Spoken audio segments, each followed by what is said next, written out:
Jornal Gente no Ar, nesta quinta-feira, 15 de janeiro de 2026. Seja muito bem-vindo à Rádio Bandeirantes, à Band News TV. A partir de agora, as principais notícias do dia para todo o Brasil e também para todo mundo pelo aplicativo Band Play. Ontem, mais uma ação da Polícia Federal envolvendo a investigação de fraude bilionária do Banco Master. Foram executados 42 mandados de busca e apreensão em endereços ligados ao dono do Master, Daniel Vorcaro, pessoas no entorno dele também. O que saiu dessa operação? Dinheiro, R$654 mil em espécie, 23 veículos apreendidos, avaliados em 16 milhões de reais, 39 celulares e aqui a principal coleta da operação, 31 computadores, 30 armas em mandados de busca e apreensão que foram executados em São Paulo, Bahia, Rio de Janeiro, Rio Grande do Sul e Minas Gerais e, por determinação do ministro do Supremo Dias Toffoli, também o bloqueio de 5 bilhões e 700 milhões de reais em bens dos envolvidos. Quem foram os alvos dessa operação? E aqui a lista é importante. Além de Daniel Vorcaro, é claro, o pai dele, Henrique Vorcaro, o cunhado dele, Fabiano Zettel, que foi inclusive detido no aeroporto de Cumbica, em Guarulhos, quando tentava embarcar para o exterior, João Carlos Mansur, nome aqui que tem sido conhecido no noticiário, porque é o ex-proprietário da gestora de fundos REAG. Abriu mão da sua participação nessa empresa quando ela foi envolvida em 2 operações outras que investigavam a possibilidade de que ela fizesse lavagem de dinheiro para o PCC. E para fechar aqui, um nome muito conhecido dos brasileiros e principalmente do mundo empresarial, do mercado financeiro, Nelson Tanuri, que teve o seu celular apreendido ontem pela Polícia Federal. Ele atua há décadas no mercado financeiro, no meio empresarial, é conhecido por comprar empresas ali podres e tentar recuperá-las, e tem participação societária em empresas gigantes, como Light, Gafisa, EMAI e o grupo Pão de Açúcar. A defesa de Nelson Tanuri emitiu uma nota negando aquilo que muita gente no mercado fala só a boca pequena, que o Banco Master tem algum tipo de participação de Tanuri. A nota dele diz que ele não tem qualquer relação societária com o Banco Master e que seria apenas um cliente do banco. Estados com fundos de pensão que investiram no Master e deixaram ali os seus funcionários a ver navios, já que esse dinheiro, sabe-se lá como, quando esse vai voltar para os fundos, também estão sendo investigados. Essa operação foi autorizada pelo Supremo Tribunal Federal. Por quê? Porque o caso corre, como você já sabe, no Supremo Tribunal Federal, tendo o ministro Dias Toffoli como relator. E aí as 2 perguntas que são feitas o tempo todo nessa história do Banco Master, uma fraude bilionária no sistema financeiro brasileiro que tem mexido com os bastidores de Brasília e envolvido Polícia Federal, Banco Central, Ministério Público, Supremo Tribunal Federal, Governo do Distrito Federal, que é o controlador do BRB, que queria comprar um Master. Enfim, é muita gente grande envolvida. Tribunal de Contas da União, que também colocou a sua colher aqui nessa história. E as perguntas sobre o Supremo são basicamente 2. Por que esse caso está no Supremo Tribunal Federal, já que os principais investigados não têm prerrogativa de foro? Não tem. Por quê? O que se sabe, e assim, o que se sabe é pouco, porque a segunda pergunta é: por que o caso está sob sigilo absoluto, decretado pelo ministro Dias Toffoli? Mas o que se sabe é que ele teria puxado o caso para o Supremo por causa de um contrato de compra e venda de imóveis entre Daniel Vorcaro e um deputado federal. Isso é motivo suficiente para puxar a liquidação extrajudicial de um banco para a Suprema Corte brasileira? Há aqui dúvidas a respeito disso. O ministro determinou que o material apreendido pela Polícia Federal fique com a Procuradoria-Geral da República. E aqui troca de farpas, até públicas, entre o ministro Dias Toffoli e a Polícia Federal. Primeiro, Dias Toffoli negou o pedido para que essa operação fosse executada. Depois concordou e reclamou, dizendo que a Polícia Federal estava demorando em colocar a operação na rua. Depois, determinou que esse material apreendido ficasse com o Supremo Tribunal Federal, que tudo fosse mandado para o Supremo. Carros, celulares, dinheiro de prova, enfim. A Polícia Federal, é claro, reclamou, falou, escuta, a gente vai perder aqui dados importantes da investigação, já que existem perícias que precisam ser feitas nesses itens apreendidos. O ministro Dias Toffoli recuou, mas não deu o braço totalmente a torcer. Falou, olha, ok, não fica com o Supremo, não fica com a Polícia Federal, vai tudo para a Procuradoria-Geral da República. E aí, para fechar a história do dia de ontem, à noite, o diretor da Polícia Federal, Andrei Rodrigues, e o presidente do Banco Central, Gabriel Galípolo, se encontraram. Encontro em agenda, foto pública, os dois sorridentes ali lado a lado. Para quê? Para um manifestar apoio ao outro e, claro, num claro aqui, desagrado com a postura do ministro Dias Toffoli. Pedro Campos está chegando agora aqui no Jornal Gente, porque essa história está esquisita demais, não é, Pedro? Bom dia para você.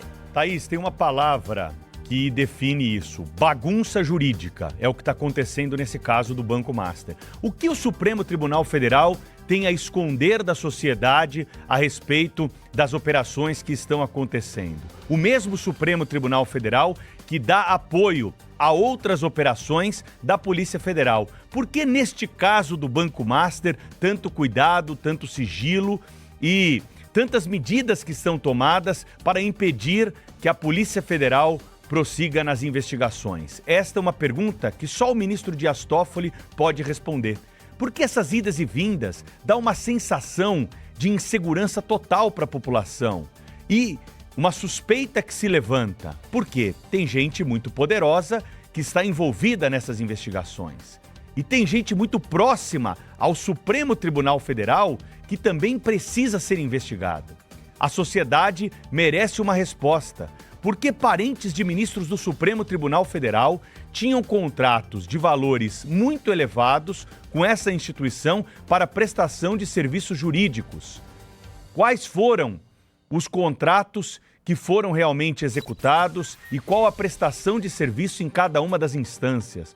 Nós sabemos que a regra hoje no Supremo Tribunal Federal é a seguinte: se algum parente de ministro do Supremo advoga para algum investigado pelo Supremo Tribunal Federal, ele pode exercer a advocacia, ao menos que o caso seja julgado pelo parente que ocupa a Suprema Corte. Se for um outro par do Supremo Tribunal Federal, hoje há esse entendimento que não há problema. Agora, e as transações cruzadas, os encontros que aconteceram e já foram registrados de ministros com integrantes da instituição que está sob alvos, holofotes de uma investigação, e até mesmo eventos que aconteceram no exterior com o patrocínio desse banco que hoje precisa e deve muitas explicações a respeito do que causou no sistema financeiro.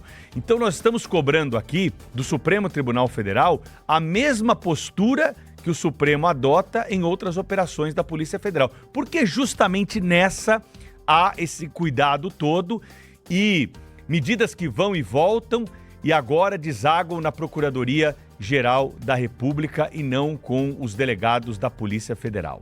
Isso, claro, não segue as regras e, por isso, nós temos de fazer esse questionamento aqui para que as autoridades possam se explicar e trazer algum tipo de justificativa, se ela for plausível para a população a respeito dessa investigação do Banco Master.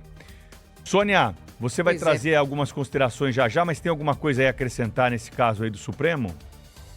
Pois é, Pedro, tenho sim, você falou tudo, Thaís também, porque é no mínimo estranho. Eu sempre uso essa sua palavra porque é bem interessante. É que observando do outro lado do Atlântico, essa crise institucional no Brasil, com a desconfiança cada vez maior da população nas instituições, na justiça como um todo, nos políticos, no executivo, além aí da degradação moral e arranhão na democracia. Isso cobra seu preço, já que há uma insegurança jurídica e institucional que leva investidores, empresariado e outros setores a reavaliarem os projetos no nosso país. E o que ocorre? Fuga de investimentos produtivos, leva a um ciclo vicioso na economia e, por consequência, na qualidade de vida da população. Pedro.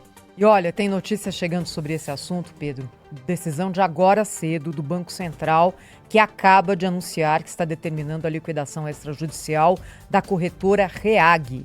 Corretora enquadrada no segmento 5S da regulação prudencial, tem baixa representatividade e ocupa a 56ª posição no ranking de câmbio do Banco Central, segundo aqui diz a nota oficial da instituição. Decretação da liquidação extrajudicial foi motivada pelo comprometimento da situação econômico-financeira da corretora, bem como por graves violações às normas que regem as atividades das instituições integrantes do Sistema Financeiro Nacional, diz aqui o Banco Central, que continua na nota dizendo que o BC continuará tomando todas as medidas cabíveis para apurar as responsabilidades nos termos legais de suas competências. A REAG, lembrando aqui, é aquela corretora que já apareceu em várias operações da Polícia Federal, uma delas que investiga a lavagem de dinheiro do PCC em São Paulo. E o ex-proprietário da REAG ontem também esteve envolvido nessa ação da Polícia Federal de mandados de busca e apreensão no caso do Banco Master. Nesse momento, o Banco Central determinando a liquidação extrajudicial dessa instituição. É mais um ingrediente nesse molho todo, né, de contestações que nós tivemos nos bastidores da política logo no começo do ano, num período de recesso onde isso não é normal, a respeito da atuação do Banco Central sobre o Master, e agora o Banco Central impondo ali a sua autonomia para determinar a liquidação desta corretora, o que gerou até mesmo mal-estar com o Tribunal de Contas da União, quando houve uma pressão grande para que o Banco Central, de alguma forma, se posicionasse sobre a liquidação do Banco Master. E o Banco Central impõe, nesse momento, a sua autoridade monetária para seguir nesse caminho da perseguição daqueles que estão, de alguma forma, não atuando conforme as regras de mercado. Claro que a atuação do Banco Central ela sempre pode ser discutida. Agora, precisam ter elementos sólidos. O que nós vimos por parte de um dos ministros do Tribunal do Tribunal de Contas da União foi justamente, indícios muito rasos ali, argumentos muito frágeis para colocar o Banco Central sob suspeita. Repito aqui, ninguém está acima da lei, ninguém está acima de nenhum tipo de investigação. Agora, o Banco Central analisou o Banco Master naquela oportunidade e viu o seguinte: o patrimônio do banco é dívida muito maior. Não tem como continuar operando dessa forma para proteger o sistema financeiro. Se alguém tem algum outro tipo de denúncia séria, que faça, que haja investigação e tudo bem. Mas até o momento, o Banco Central tem atuado com a sua autonomia nesse caso. E hoje mais um capítulo, isso que a Thaís traz agora, vai em encontro, dessa briga, essa guerra de forças que nós estamos vendo nos bastidores, com alguns sinais também vindo para a rua, para a arena pública, com declarações dessas autoridades e também medidas que são tomadas, como a de ontem do ministro Dias Toffoli. E sabe o que eu lembro, Pedro? Ontem aqui no Jornal Gente, o nosso economista Paulo Rabelo de Castro disse o seguinte: o Banco Central, na visão dele, pode ser, claro, sempre contestado. A gente pode contestar qualquer coisa, não é? Mas, no caso, segundo ele, talvez pela extrema cautela, demorou para agir. Todo mundo sabia que tinha alguma coisa muito estranha envolvendo o Banco Master e que aquela tentativa de compra do Master pelo BRB, que também foi barrada pelo Banco Central, só explicitou uma situação que já era ali quase que... Isso demorou até novembro, essa ação, a negativa do Banco Central foi em agosto e em novembro a liquidação foi decretada. Ou seja, havia indícios de que as coisas não iam bem já há muito tempo. E a investigação desse esquema é muito complexa porque ela envolve triangulações que, olha, até quem trabalha no sistema financeiro às vezes tem dificuldade de entender. A gente vê, por exemplo, no caso da REAG, que conseguiu operar, segundo as investigações policiais, durante muito tempo, lavando dinheiro do crime organizado e atuando na Faria Lima. Você imagina, então, a estrutura de um banco que, por exemplo, comprava títulos podres, fazia empréstimos só de fachada para aumentar ali o nível das suas operações e do seu capital. E todas as triangulações que são possíveis hoje, quando você tem ali dezenas e centenas de operadores criados justamente para encobrir aquele que é o objeto principal, que foi a prática dessa fraude bilionária no sistema financeiro do Brasil. Enfim, não é uma investigação fácil e fica muito mais dificultada quando tem tanta gente tentando ou interferir ou puxar ali a investigação para o lado que mais lhe convém. A gente ainda vai falar muito sobre esse assunto aqui no Jornal Gente, em toda a programação do Grupo Bandeirantes. Mas o Pedro tem uma outra